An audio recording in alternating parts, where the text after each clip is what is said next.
Ini gabus besar nih. Ya, kasihan ya, dari pukul dia. Ya, ini temannya udah satu di siang. Tuh, ini mau di kari Aceh. Iya. Masih lagi, Dik? Mana, Dik? Mana situ lagi? Ini dia. Iya.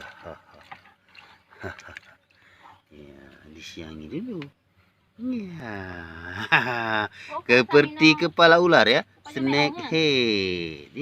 Snake head. Kan gabusnya udah ready, udah bersih, udah suci. Ini tinggal melangkah ke bumbu ya. Ini bumbu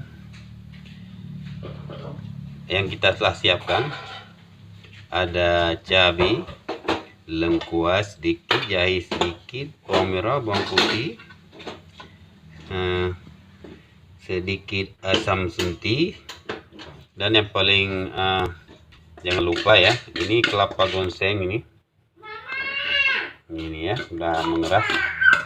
Itu yang membuat ciri khas dari bumbu kari. Nah, lalu blender aja deh, pakai blender aja biasa ya. Nah, nanti karena ini ikannya cuma 2 ekor, lumayan tadi, jadi bumbunya juga ini nggak begitu kental ya, karena kita minikan sedikit kan, biar nggak terlalu kental. Ini siap di blender ya.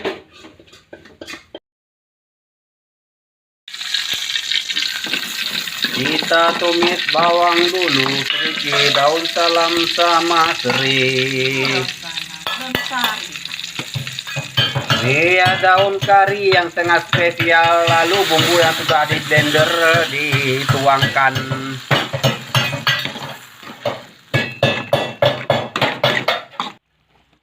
Lalu kita campurkan dengan ikan gabus yang sudah kita siapkan. Sambil kita aduk merata dengan bumbunya. Lalu kita tambahkan air, atau kalau mau lebih kental kita tambahkan air santan. Lalu mendidih hingga siap makan. Jadi ikan gabus ini guys, nggak lama dia matangnya ya. 25 menit dia paling lama ya.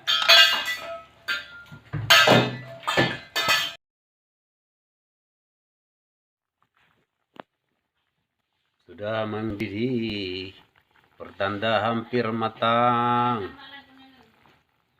ya. Ini hampir matang ya.